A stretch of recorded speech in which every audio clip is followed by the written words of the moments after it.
Welcome to Cash Plays. And now your host, Bart Hanson. Hello, everybody. Welcome to another week of Cash Plays. June 17th, WSOP week number 3, a conversation with Taylor Caby. I want to preface this episode by, if you're here screaming in the background, it's Ali Najad to my left at his 816 full tilt table. And a 5100 short-handed table that supposedly is pretty good limit hold'em, but he's not having the most success. Speaking of not having the most success, how about my World Series so far? 0 for 8. Played in a few of the 1500 no limits, 1500 pot limit, the rebuy tournament, the horse tournament, the OE tournament, and I've got a big goose egg, 0 for 8. Luckily for me, I've been doing well in the side games, kind of keeping my head above the water. My big tournament's coming up this Thursday, $10,000 Omaha high-low limit. And the thing with that tournament is because it's a limit split pot game and because you get so many chips, it's really a pure game where I would be absolutely shocked if any bad players got to the end. It's not like No Limit where you get lucky and you're there. This is a split pot game. You need to be going for scoop pots, and it's tournament Omaha 8 or better. I actually had the opportunity to sit down. I was actually seated in the 2000 event next to Mike Matisow, and we were talking kind of some tournament 08 strategy, and he is one of the best players out there. But, man, you've got to play so disciplined, and I've talked about it on the show when sometimes I play 100, 200, or 200, 400 in the cash games, that I don't think I'm a dog, but I'm not the biggest favorite in the game. It's because I'm too disciplined, whereas sometimes I'm not going for half the pot, and sometimes I don't allow myself to get quartered when I should, when the pot is laying me correct odds in a cash game. However, in a tournament, you really can't be going wrong in an 08 tournament being that disciplined because the chips are so valuable that you're not going to be making certain calls that you would in cash games. So I am really looking forward to that event on Thursday. $10,000, probably maybe 200 or 250 people. And, hopefully I can cash and make it to the end. Last year I made the final table of that event when it was a 5,000. So hopefully we'll do it out. Of course, you can send me an email, cashplays@pokerroad.com. Send me over a voicemail, 877-836-ROAD, 877-836-7623. Taylor Caby, and that is how you pronounce his last name, Caby, is coming on the show after the break. We're going to talk a little bit about card runners and then get into some emails that people have sent over the last few weeks. I actually recorded the conversation before this first segment, so it went really well. Definitely stick around. Before we go to the break, I played in a couple of interesting hands I want to go over. And they actually both went down last night in a 5-10 Venetian game. You get the 5-10 game at the Rio that's uncapped. There's a 5-10 game at the Wynn. 5-10 game at the Venetian. Sometimes I've been splitting my time playing 10 and a quarter and 5-10, but with these 5-10s being so, being uncapped and being so deep, I think that the risk reward is much better in the 5-10. I think you can make almost as much money as the 10 and a quarter. The players are weaker and there's way less risk. Especially here at the Rio when they play a sleeper straddle, which means you can straddle for 20 on the button, which is a huge edge. And if you have the bankroll to do it, you're actually giving up value if you're not straddling on the button. So that's why I like the games at the Rio here. But I actually started this hand at the Venetian where this kid was about 25, and he had been drinking fairly heavily. And he was active. And I just had a feeling, when you have a lot of experience playing live, you have a feeling that someone might try to make a move on you. And I kind of had this feeling going into this hand. I had $4,600 to start the hand, and he had me covered. And he was in the big blind, and I was in the cutoff with Jack 10 offsuit, and I made my standard open raise to $40 on the cutoff. The guy in the button called, the small blind called, and this guy in the big blind called. So $160 going four ways. I've got Jack 10 offsuit. The flop comes out 10-8-5 with 2 hearts, 10 of hearts, 8 of hearts, 5 of hearts. So I flop top pair, weakish kicker, gets checked over to me. I bet 140. Everybody folds back to that kid in the big blind who, again, I just had a feeling that he was going to start making a move on me. With that board, it's draw heavy. I could be making a continuation bet. He check raises to 300. Now, if it was against a total unknown, if it was against an older guy, if I hadn't been playing with this kid, I'm just dumping this hand. We're deep. I'm just not going to get involved. I'm not going to let mistake get mistake. But in this case, I really thought there was a very good chance I had the best hand. He check raised me to 300 more, and I called. So the pot right now, plus the 300 and the 140, is about $750 to $800. I'm in position.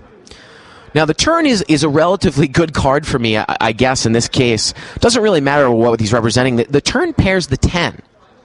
So now the board is 10, 10, 8, 5, and I have Jack 10, and I still think the kid is bluffing. Now he comes out on the turn from up front. He bets 750. He makes almost a pot-sized bet at me on the turn. And again, he could be doing it on a heart draw, but I really don't think that there's a whole lot of value here in raising. Again, situation where I'm way ahead, way behind. I'm going to let the kid keep bluffing at me. Probably the worst thing that could happen is if a heart comes at the end and he's been check raising me with a heart draw, but I still don't think that he's going to make a massive bet at the end because the board is paired. And again, I've called. So how am I calling here with just a hand like, usually a guy is, I'm not going to call there with an overpair and then the top pair pairs. That's what probably the kid is thinking in his head. It's a good bluff card on the turn for a 10. So he bet 750. Again, I decide not to raise him. I think it's a way ahead, way behind type situation. I call. The board is 2,200 now, or it's 2,300-ish. 10, 10, 8, 5 with 2 hearts. Now the river's a 3 of hearts.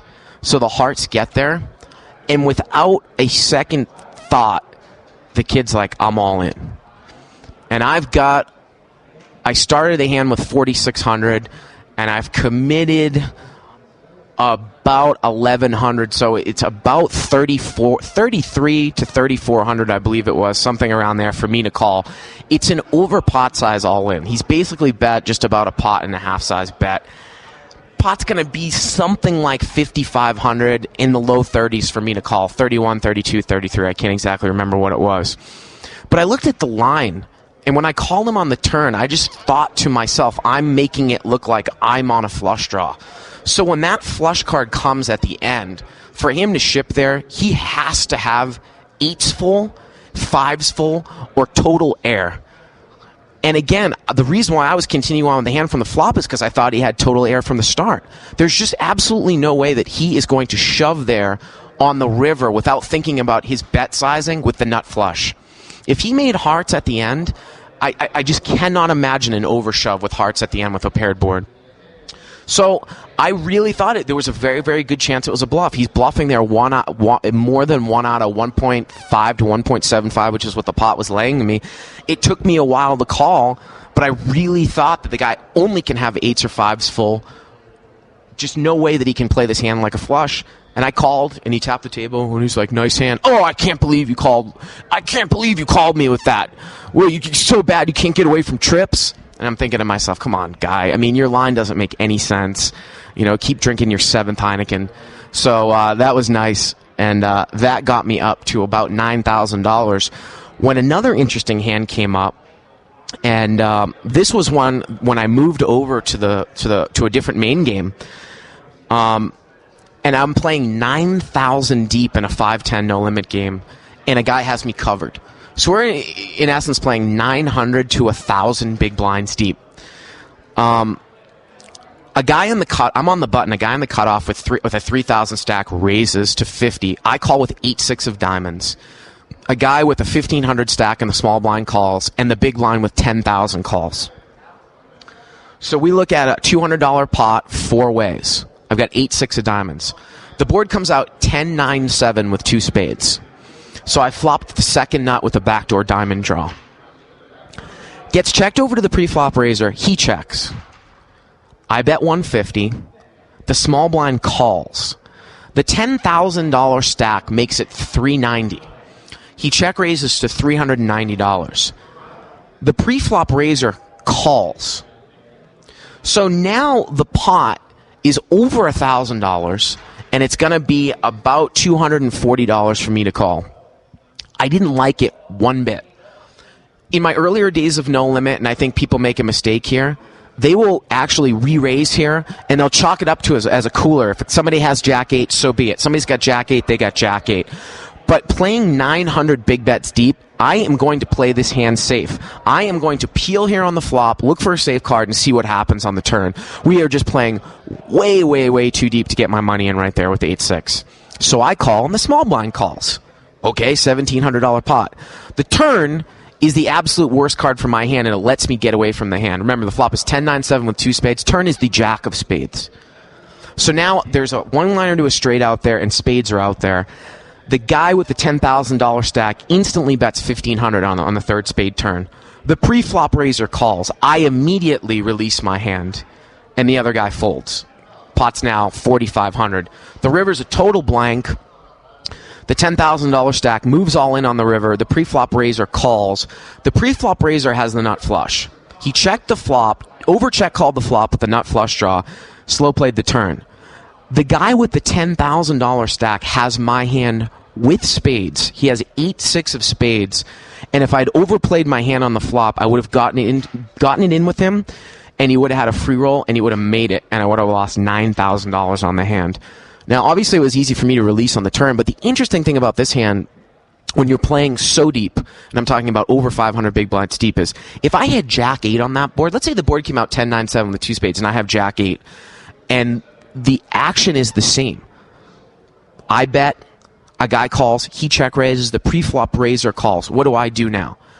I'm actually going to go out to say that I think it's I don't think it's awful, of course, to shove back in there with the nuts, but I think that you can increase your equity so much by peeling there and waiting for a safe turn card that I think it's almost a little bit spewy to come back over the top. Again, you don't want to be up against Jack 8 of spades, but you can wait for the turn, because if a guy has a set, if he's got a two-way draw, say with an 8, say like someone's got ace 8 of spades there, when you push back, he's almost always getting the right price against your hand to call. But if you can wait for a blank turn, your equity increases almost twofold. So in that case, with the nuts, I'm going to peel for a safe turn card there with Jack 8. 8-6, it's an easy play for me just to see what's going on. I don't even have the nuts. Really, the best card that I'm looking for on the turn there with 8-6 of diamonds is the Jack of diamonds. If the Jack of diamonds comes, I make the one-liner straight with a diamond draw, and I really can't put anybody on King-Queen. So if someone has Jack 8, we're tying, and I'm on a free roll. So I'm going to ship the turn if it's a Jack 8, if it's a Jack of diamonds. Now, if that turn came a blank, and that check raiser let out again, and the pre-flop raiser called again, boy, I really don't know what I'd do. I mean, I might once again overcall because the line is consistent. Maybe the guy up front has a set. But I'm very, very happy with the way that I played it, a little bit conservative. And again, even if I had flopped the nuts there, we're talking anytime you're over 500 big bets deep and you flop, what is a nut hand, a nut straight hand specifically on a draw heavy board, if you can peel for a safe turn card, you will increase your equity just an absolute ton. And I think that sometimes it's the best play, especially if a guy might be making a move with the same hand with a flush draw on you. So, 2 very, very interesting hands that happened last night. Again, we're going to be taking emails with Taylor. cashplays@pokerroad.com. We're going to take a little break here, and we will be back with one of the founders of Card Runners, so stay tuned. Cash Plays.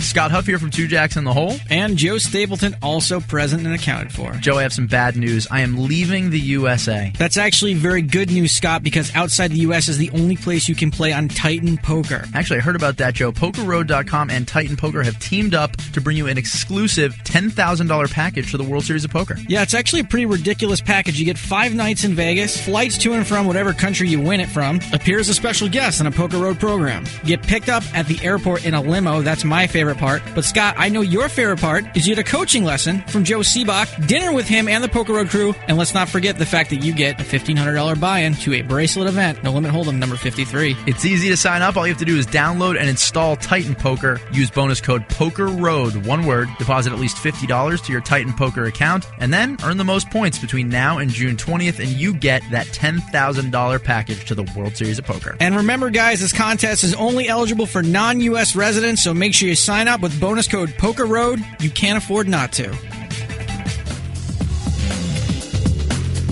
Cash Plays. And we are back here on Cash Plays, a conversation with Taylor Caby. And it took me a couple times, Taylor, for you to come over and tell me how to pronounce your last name, because I always thought it was Caby. But Caby, like Caby Toy Stores, right? That's right. Most people, I'd say actually it's about 50-50 about people pronouncing it right, so not too bad. And of course, Taylor was Green Plastic. That's right. And now with your new recent agreement with Full Tilt, plays under a red name as Taylor Caby. There's so many things I want to discuss with you. We're going to talk a little bit about some poker strategy towards the end of the interview, but I mean, I want to talk a little bit right now, obviously, about card runners. For anyone that hasn't been to the Rio during the World Series this year, Card Runners has quite the presence in terms of advertising. I think that the satellite room is actually called the Card Runner Satellite Room. Is that right? I mean, there's advertising all over the place. Tell us a little bit about your relationship here this year. I guess we're one of the official partners of the World Series of Poker. Yeah. So with that, we have a sponsorship of the Satellite Room, which is, I think, like 24 tables of continuously running satellites into the bigger events. And then we have like a presence in the hallway just so people can see our videos and, get free day passes to the site, things like that. Yeah. And, even in the main room, you've got advertised. I mean, try to bring a visual for people that have never been in the Amazon room. There's basically photos of the players of the year and the main event champions from last year's, and then card runner stuff all over the place.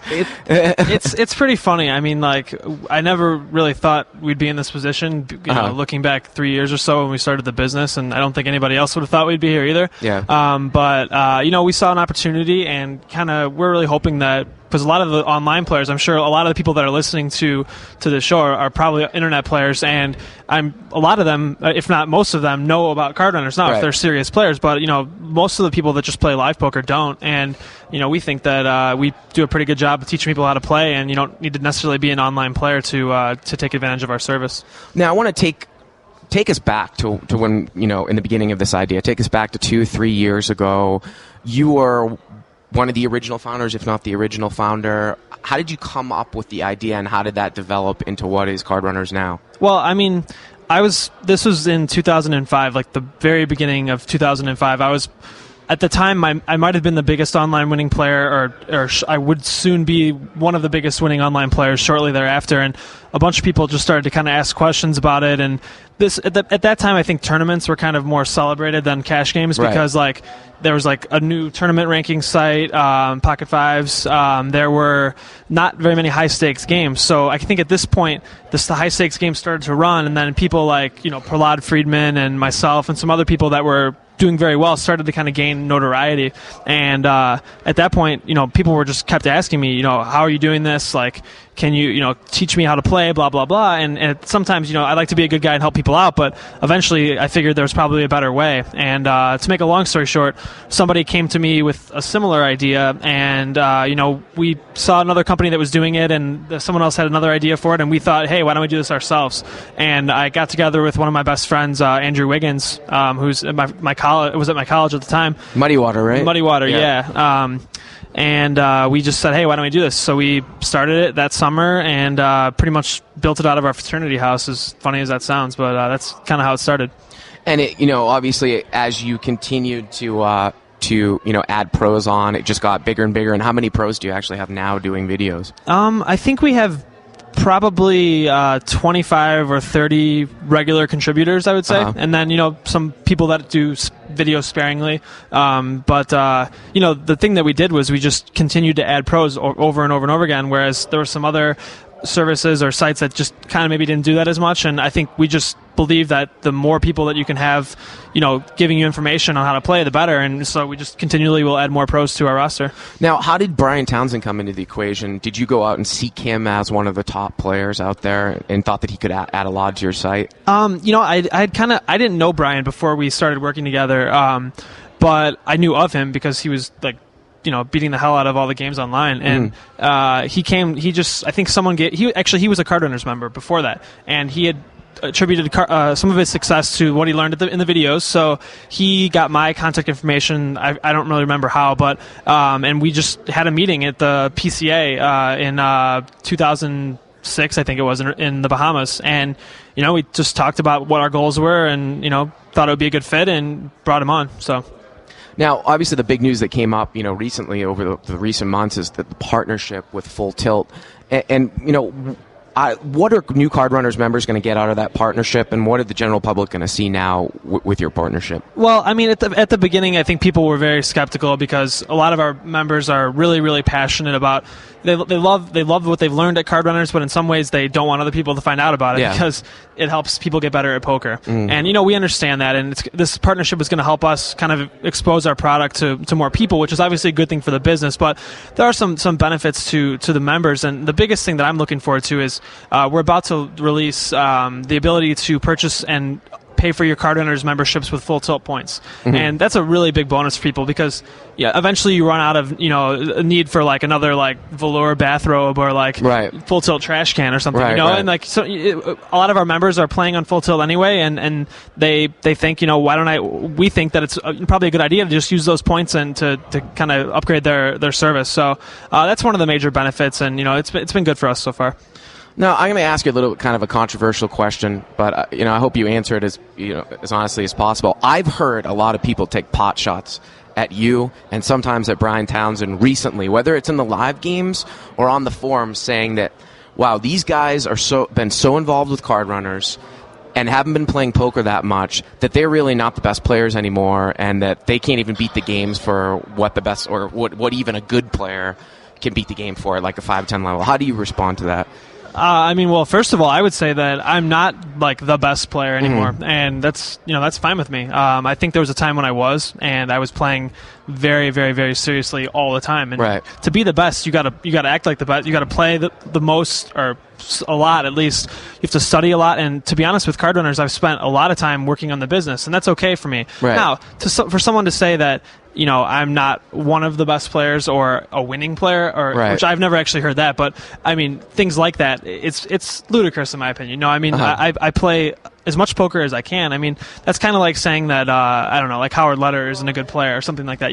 Howard doesn't play nearly as much as he used to, but I don't think anybody would argue that he's not a good player. And the good thing is that even though I've spent a lot of time trying to work on the business, we've been adding other pros this whole time that are playing just as much as I used to. So it's like maybe if Taylor Caby or Brian Townsend aren't playing as much as they used to, Cole South or David Benefield or all the guys that we've added are playing even more. So do you think that, and if I was in your spot, I probably would too, but do you think that you've lost some desire in the sense of playing poker now that you have you're spending almost all your time with your new business, right? I mean, it's not like... I think that most poker players go through kind of a phase where they're just enamored with the game and they spend all their time playing and like just soaking in everything they can. And I kind of think I'm coming up on 5 years playing online right now, which is a long time. And I think I'm just kind of... It's not like I want to move on to the next thing at this point, but I think I'm more... it's more engaging to me to work on the business, and it's more of a challenge. Just grinding out the cash games, which is a very lucrative thing to do. It's not as exciting to me as it once was, I think. Well, let's talk about like how lucrative that can be, because I get so many questions from people that play, relatively small levels, and they email me and they say, Bart, I want to play poker, for a living, and I want to make this amount of money, and I want to grind out the lower stakes and move up and up and up. Whereas now, even within the last year, I kind of see it as like my ideal thing would be to play poker almost on the side and have and make some sort of business, grab a business idea. Let's talk about a little bit about how your poker skill set kind of overlapped in helping you start up a business. I mean, to be honest, at the beginning I had like zero business experience, and I was just like a fairly intelligent kid that like had a goal of starting a business. I'm not going to say that I was experienced at all or knew what I was doing, but I think what I've learned is that poker is about like assessing and managing risk, and you're trying to make like calculated bets basically to make money at the tables. And business is the same way. I mean, there's risks that you have to take, and you have to figure out where you're going to spend your money, or what new product you're going to come out with, or whatever it might be, but you're taking a risk when you're doing that, and you have to kind of think about the payoff. And it sounds kind of like cliche to say that they're very similar, but it's a very similar mindset of just trying to manage that risk and figure out the best way to handle it. Well, if somebody emailed you, Taylor, and said, I haven't really been playing poker for that long, maybe a year or so, and I want to grind out the smaller levels, make some money, and then just continue to move up. Or maybe I can do something else. Maybe I can go to business school, or maybe I can play poker part-time and continue working. What would your response be there? I always say, you can do both. I mean, you don't have to just play poker, and you don't have to just go to business school Right. or go to school or whatever. You can do both. And I mean, I'm living proof of that, because when I was in college, I played a lot of poker, but I still got a degree, and I started card runners. I mean, I'm not saying you have to like start a business and Right. do all this stuff, but like there's time in the day for more than, you don't have to necessarily watch like 3 hours of like The Wire every day, or Right. something like that. Like, so I would say do both, and focus on, if you're in college, get your degree and just, have a good time in college. And then, when you have some free time, try to work on your game, and maybe you can make some beer money or whatever at poker. And then if things go great, hey, maybe you'll be a pro someday. But So obviously balance is a big thing. yeah, right? definitely. And you see guys drop out of school and stuff, drop out of school, and they're playing online poker and they're making a bunch of money, and then they drop out of school. You would say, well, at least in your case, definitely stay in school. I know it all depends, depending on your situation, but in my case, my parents would have killed me if I dropped out of Yeah. school, so I didn't want to die. So that's pretty much why. No, but I'm kidding. But I would say for some people, it's absolutely the right thing to do. Like to drop. I should say for a few amount of people, dropping out makes sense. The guys that are already making like millions of dollars playing the high stakes cash games, like guys like Cole South or Genius 28, David Benefield, people like that, like they're making so much money that it would it's just worth it to keep playing at this point. But for the vast majority of people, and I'm obviously forgetting people that I think it's worth it for them to drop out, but for the vast majority of people, it's probably the best thing to do is to get your degree, I would say. Get your degree, and even concentrate on other outside things while you're playing poker, right? Yeah, I mean, there's 24 hours in the day. Yeah. If you sleep like 8 or 9, like there's plenty of time to do other stuff. Let's talk a little bit about some poker strategy. I've actually had a couple of emails, 3 or 4 emails that have kind of been sitting here that I wanted to get to, and I wanted to bring them up to you because there were some good issues. And the first one comes from Michael in San Mateo, California. And he says, I really enjoyed the show and wanted to write and see if you could discuss your thoughts on suited aces. Worrying my fondness of playing suited aces may be becoming a leak. How do you typically play these hands yourself, both pre and post flop? And do you feel they hold value in calling raises in position? Before we even get to this, I want to tell you, I've gone through different stages where I thought it was a leak in my game at first. I was limping in with ace-3 suited from up front. Sometimes I wouldn't even call raises in position. Now I've brought it back into my game because I guess I'm not scared to check call if an ace flops from out of position and then see what the guy does on the turn. What's your feeling? And I assume this guy's usually talking about full ring. Obviously, 6-max is different where you're opening, I'm sure, right, with those hands. Right. It really, the answer in poker is always depends. Of course, right. But what I would say is that the first thing I would think about is, first of all, where am I playing? What am I playing against? Full ring, 6-max, or whatever. Let's just assume you're playing full ring and you're playing against good, solid, tight, aggressive players, like the kind you probably see online, the people that I'm used to playing. In that case, playing a hand like ace, 3 suited or ace 6 suited, something like that, in early position is just not good. I mean, you're gonna, let's say you limp in and try to see a flop cheaply. Players are gonna be re-raising you with a wider range of hands than you can, they're not only going to have premium hands that you can bust if you flop a big hand or something like that. They might be doing it with a Jack 10 suited, and then it's hard for you to play them out of position because you really don't have an accurate idea of what they have. So I guess the answer is pre-flop, early position, full ring, I would just, unless the table was very loose and passive, I'd probably just pass on the hands. Maybe every once in a while raise just for an image play, so just show it down every once in a while. But in position, then it becomes a hand where if you're playing against a guy that's really tight, then you're deep stacked. There's nothing wrong with calling it and hoping to flop, a big draw or 3 of a kind. If you flop 3 of a kind with your ace, then that's generally, it could be a tough situation because you're generally not going to get paid off. But it's also, if you're playing against a loose player, a guy that's opening up a ton late position, and you're on the button, let's say, raising with that hand isn't the worst thing in the world either, because you put him to the test, and he probably doesn't have anything himself. So I guess to sum it up, you really need to be selective with that hand, and when in doubt, in early position, just let it go, and in late position, you can selectively play the hand, but again, if it's a tricky hand to play, so I'd be cautious about it. Well, and the other thing too is, and just from my own experience, I actually ran into this situation. I was playing a 5-10 at the Venetian 2 days ago, where I had ended up limping in with ace deuce of clubs under the gun, and a guy called and another guy raised, and I was playing super deep. I was 500 big blinds deep, and we saw the flop 4 ways, and I flopped the nut flush draw 9-3-7 with 2 clubs, and then I was talking with a buddy of mine. I actually took a line of, I was planning on check raising the guy who was the pre-flop raiser. I know you also can take the line of leading, but if you lead 3-bet there that deep, does it almost become like a spewy play? Super high variance, well, right? I mean, that's the thing. Even if you flop the nut flush draw, and the guy probably has a big hand, you're not getting him to fold anything, and you're essentially check raising, and maybe he comes over the top of you, and then what do you do? Right. Or if you check call, your hand is fairly transparent when all of a sudden the flush card hits and then you start to come alive. It's just generally not a good idea to be playing that hand when you're first to act, because you're never going to win the pot unless you have the hand for the most part. It's going to be tough to outplay a guy when you're out of position. So, really, if you're late position, I don't mind putting in a raise or a re-raise every once in a while, but early position, I think it's a muck most of the time. And what happens if you call there in position? Say you call that and you end up heads up with a guy, and you call with an ace-3 or an ace-4 suited, something like that, and the board comes out ace-high and he checks to you. Because recently in my own game, I found that the way that I extract the most value is actually checking behind the flop and playing 2 streets afterwards. And it's not, I hate to use the word slow playing, because I don't really think it's slow playing. I don't think your hand is strong enough there to slow play, but I almost think if you start betting, you're almost going to get action from only hands that beat you. Yeah, that can happen. It depends what type of player you're playing against. If you're playing against a guy that's like a loose, sort of bad calling station, that maybe is raising a lot of hands and isn't going to fold any sort of pair, I'd probably bet right there, because he might have a medium pair or something that he's just well, this guy probably doesn't have an ace, I'll just call him.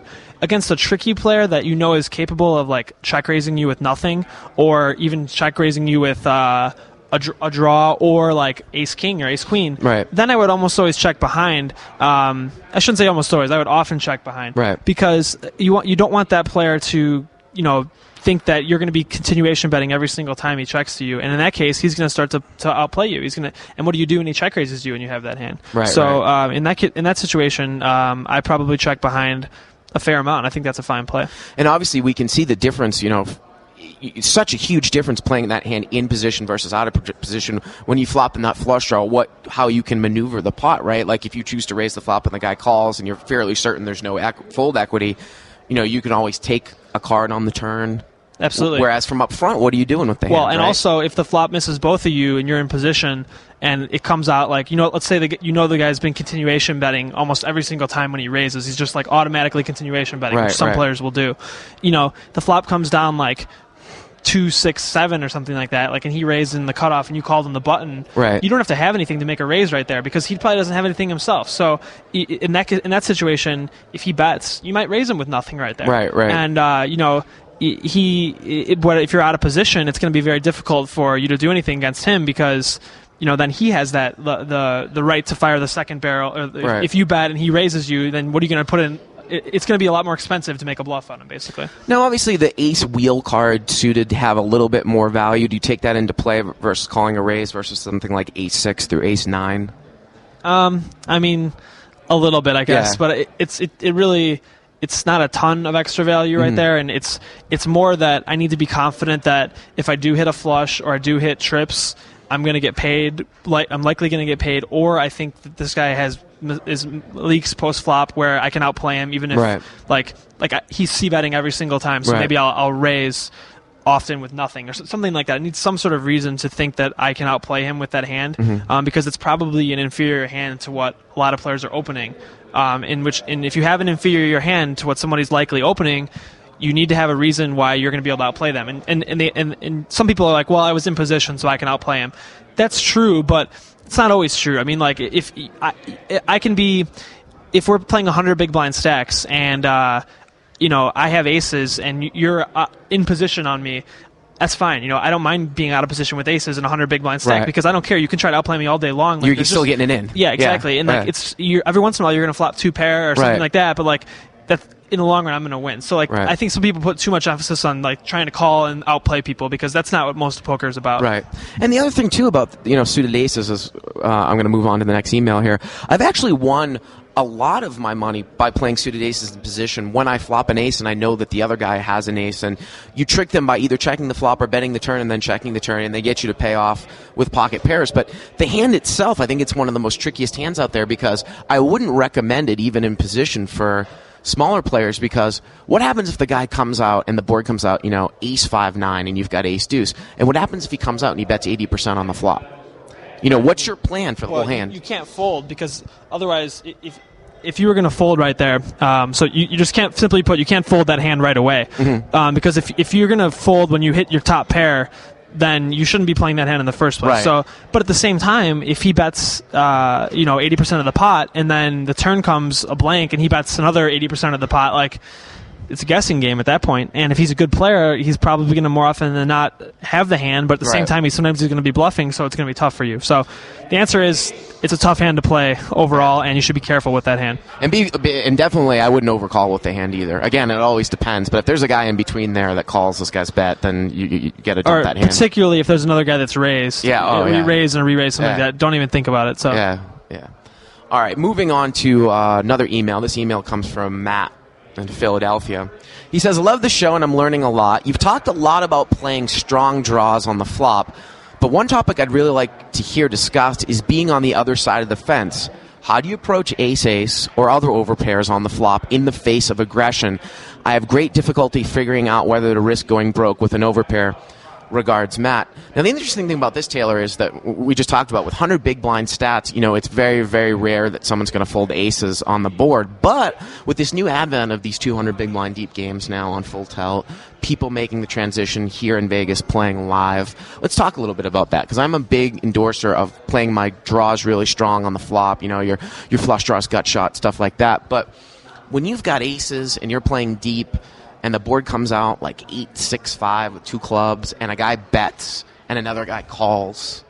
Let's just talk generally about overpairs here in this spot. I mean, again, it's about knowing your opponents, and if you're playing against a player that is like, there's some players out there that are very tight, and they play solid hands, and they don't put their money in unless they have what they feel is almost surely the best hand, or a very good draw. And in that case, like a hand like two red aces on a, like 8-6-5, or let's say 7-8-9 to make it easy, like with a flush draw board.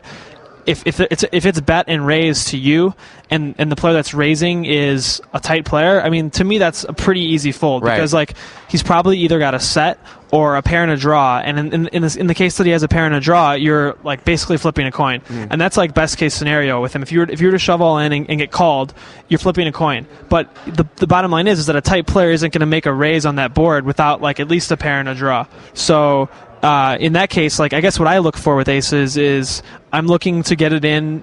Like with 100 big blind stacks, I'm getting it in most of the time. Right. As long as it's not like very obvious that he either has like the worst thing he could have is a pair and a draw, like like a 9-10 jack with two spades or something like that. And I don't have a spade, and I in that case, like he's not getting it in with like a good player or decent player is not getting it in with like jack ace or something like that. Right. Structured hand analysis would say that this guy either has a set or you're flipping with a pair and a draw, so it equals a fold. Right. Yeah. And the thing is that doesn't happen all that often. Most of the time the flop is going to come down such that like it's king like 10-5 or something like that. Maybe there's a flush or maybe there isn't, but like there's not a whole there's some draws out there, but it's not like he has to have like he could easily get it in with like king queen there, or jack queen, or just a flush draw. Like not it doesn't have to have like pair plus draw hands. Like there's hands that he's going to get it in with that aren't like flipping or better than you. Right. And that's a situation where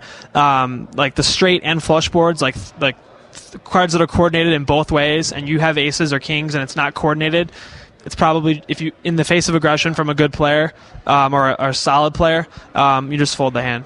Now the interesting case too, though, is I find let's take for an example that if we're playing at least 250 big blind stacks, whether it's live or we've built our stack up online, and we're heads up in position with a hand like aces or kings, and the board comes out rags 9-3-7. I've talked about the concept of being way ahead, way behind on the show a lot. Now let's say a guy either donks out at you or leads for 75% of the plot, and you're playing fairly deep.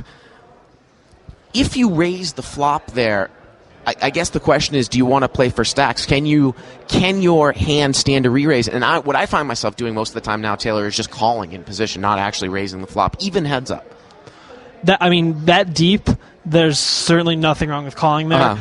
There's some. It depends who you're playing, really, because some players are so aggressive and so loose and just never believe anybody else that when they lead out, they expect the other guy to raise with nothing, and then they're re-raising with top pair or something like that. And that there's certain people that I'm just not folding to, but 275 big blinds deep, like, one pair of aces isn't that great of a hand. Now, a flop like 9-7-2 or something like that, like, he either has a set pretty much or he doesn't have anything, essentially. But in that case, like, I would just call with aces most of the time. Now, if we're like 150 big blinds deep, and it's not like a really tight player, it's just like an average or looser type player, then I'm probably going broke with aces most of the time there, because the reason being is that when somebody leads into me, if they bet like 80% of the pot after I've raised pre-flop and they've called and then they lead into me, most of the time it's like a mediocre to decent hand that's just trying to test the waters. So I'm going to be raising with nothing a lot of times. Right. And players catch on to this because, I don't have the hand every single time I raise. I can't possibly have as many hands as I'm representing. So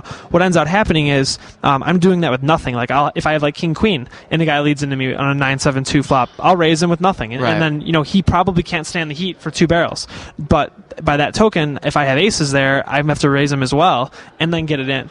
But once you start to get over like 150 big blinds, you don't want to be like raise getting it in with like one pair. Right. So 150 is usually my threshold for kind of being very confident just getting it in with a hand like aces on a non-coordinated flop.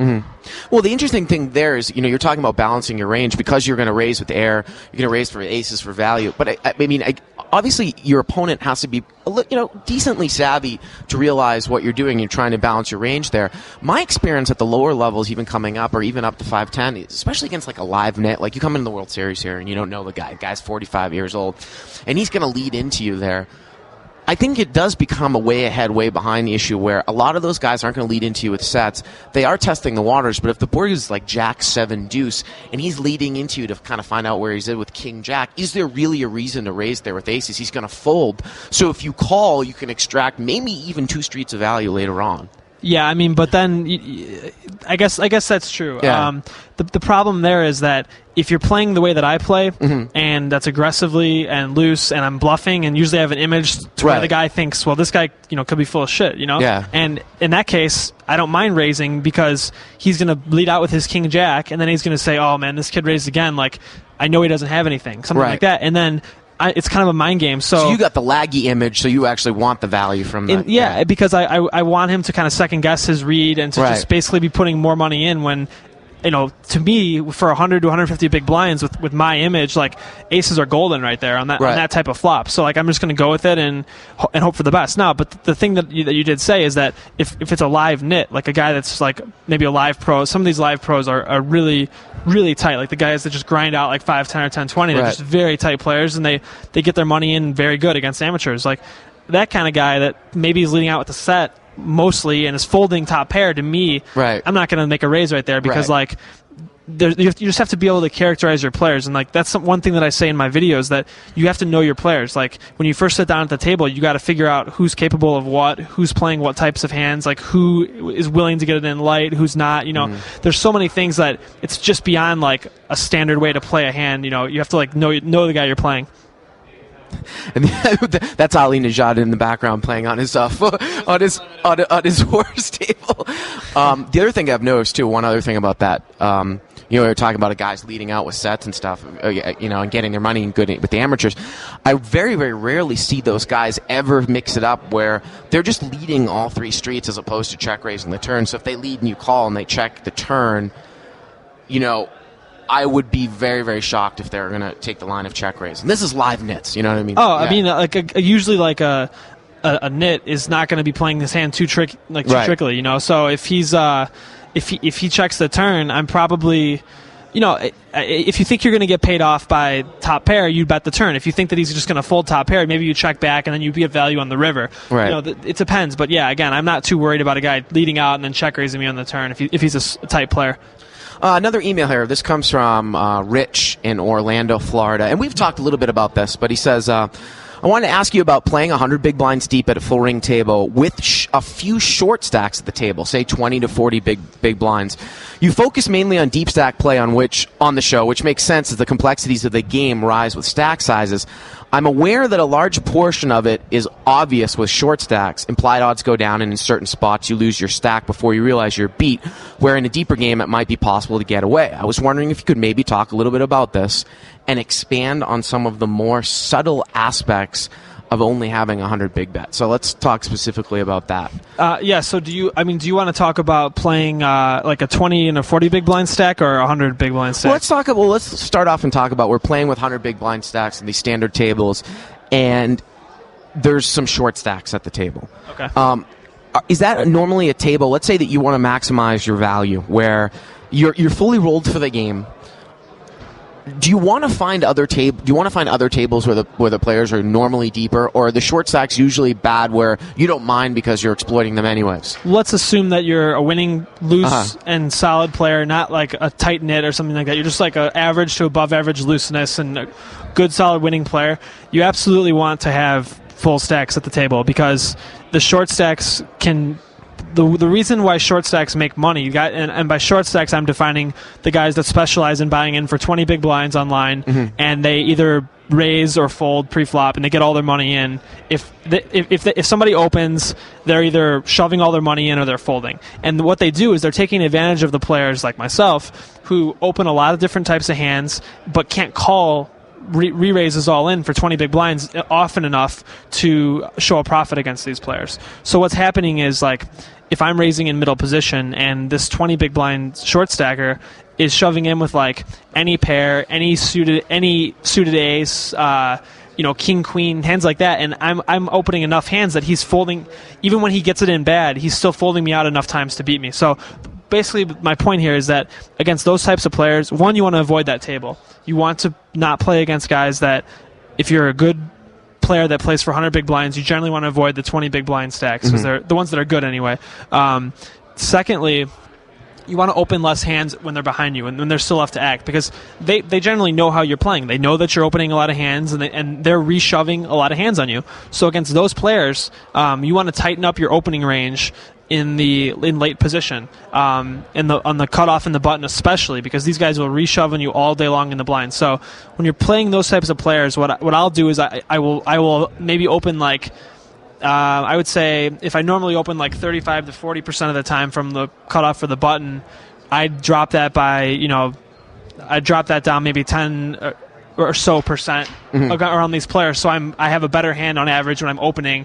I can call more often, and I'm not losing as much money when they shove in on me. But it's very difficult to play those players, and I'm not sure that the deep stack players are winners against those short stacks. So you are looking for other tables, obviously. I mean, if I can, I'd rather play against a short stack and then 3 bad players rather than like not play at all or something. But if it's 3 short stacks, 20 big blinds, and me, I'm not going to play the game. And the subtleties of playing 100 big blinds deep. Obviously, it's not deep. It's kind of like a medium-ish stack. It would be considered semi-short stack if you're playing live.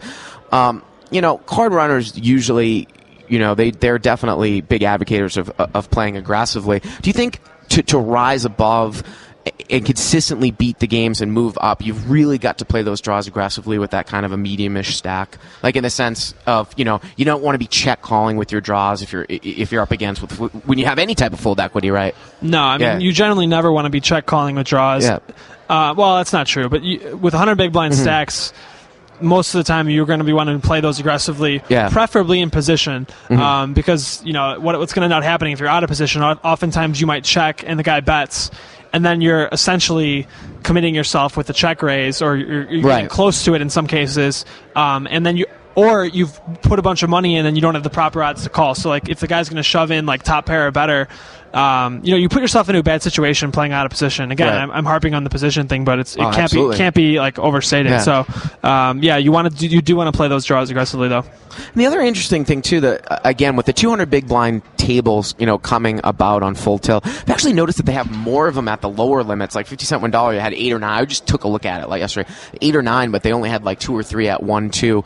Do you think a guy can be a really, really good 100 big blind player, beat the hell out of the game, but you think that there's going to be another crop of players that are going to be more successful at the 200 big blind, or is it just so similar that good players are going to adapt? It's similar, but I think some players have pretty big leaks in their game when they're playing 100 versus 200. Like as I said earlier, like getting it in with aces on the flop or kings like is generally almost never a bad thing on 100 big blinds. It could be kind of bad, but it's generally not horrible. Right.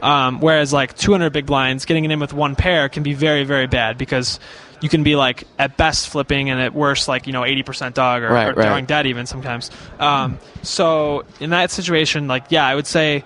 If you can learn to beat the deep stack games, the 200 big blind games, I would definitely recommend doing that because the potential to make more money there's potential to make more money because the players have bigger stacks and you can exploit the fish more so when they have more money in front of them. Right. So I guess that's what I think about that. And one more thing before we wrap it up here. I've talked about this multiple times. Simolius was on our show. Back in March, he plays Punk Against Stars. And he actually said that he doesn't necessarily endorse the card runner's way of thinking at the 100 big bet tables where, kind of an aggressive 3-bet with suited connectors. Now, I'm assuming up to the 200 big bet tables, now let's talk about those 200 big bet tables, that you want to be doing a lot more flatting pre-flop, right? That those types of middle-ish suited connecting hands go way, way up in value, and you probably aren't going to be 3-betting out of the small blind with like a 6-4 or 6-5 suited types of hands. Well, I mean, it all depends on the type of game that you're in because sometimes if you're in a really passive game and you're not worried about I guess it gets really complicated. I guess it's kind of hard to explain, but for what he's saying is right. The card runner's style is very loose and aggressive, and you're generally, if you're putting money in the pot, you're generally raising, and that's almost always the right way to play. However, especially at the lower stakes, you want to stick to tight-ish aggressive poker. But as you're moving up, like Simolius plays, I've played a decent amount with him. Right. He mixes up his game a little bit more, and he's a little bit more loose pre-flop, maybe just calling, and it becomes hard to play against a player like that is good and knows how you're playing. So I guess the answer is, as you move up in stakes, you probably want to mix it up. You want to sometimes be like 3-betting a 6-4 suited type hand, but maybe 2/3 of the time you just want to call with it. And because if you're never putting in raises with like 6-4 suited or things like that, then people aren't correct to. They're not going to They're not going to be worried about they're going to be worried about you having a huge hand, or they're never going to be worried about hitting a flop like 6-4 deuce or something. That they're going to say, okay, this guy either has aces or like he has nothing here. But if you're the type of player that can put in a raise with like 6-4, you might be able to credibly bluff more often. I guess just mixing up your play is generally a good thing. Well, the other thing too is if you're playing at a 200 big bet table, and or say you're playing at a 100 big bet table, and sometimes you're 3-betting a lot. You're 3-betting with high cards, Queen Jack offsuit, Queen 10 offsuit, because a lot of the time the guy that's opening is going to fold a lot of his range. Now all of a sudden you're playing at a 200 big bet table where he's not folding as much of his range because of the implied odds. So therefore, do those types of hands become less profitable to 3-bet now, like a Queen Jack, a Queen 10 off when you're playing deeper? I mean, yeah, maybe, but you can also, it's also easier to bluff too. Mm-hmm. So, maybe he's going to call you a little bit more, but you also have more room to fire multiple barrels too. Mm-hmm. So it's going to be difficult for anybody, unless they hold a far superior hand to you, to outplay you out of position, even if you're very deep, just because they check to you and you bet. And then to bluff you off that hand, they're going to have to risk usually 3 or more times your bet, and it becomes like they're risking a lot more money to win a smaller amount, and if you can get them into that proposition, then that's a good thing for you. So it's generally better to be aggressive, although you just have to be a little bit more careful about that, and maybe not go too crazy against a guy who will never fold anything to you. But that's great. If a guy's never going to fold anything to you, then that's fine. Just play good hands and you're going to win a lot of money. Well, Taylor, that's going to wrap it up for us. I appreciate you coming on the show, and good luck with everything at Card Runners. What a presence you guys have here. Maybe we'll see you at the tables at Full Tilt. Yeah, you will. You'll definitely see me there. But thanks a lot for having me. I appreciate being out here. Ali Najad says hopefully not on you. Do you play any horse? 816 Ali Najad? No, I don't play any horse. Not yet. I'm actually thinking about learning that, though. I've played a little bit of Heads Up, but I'm really, really bad. So I will, maybe next year I'll be playing.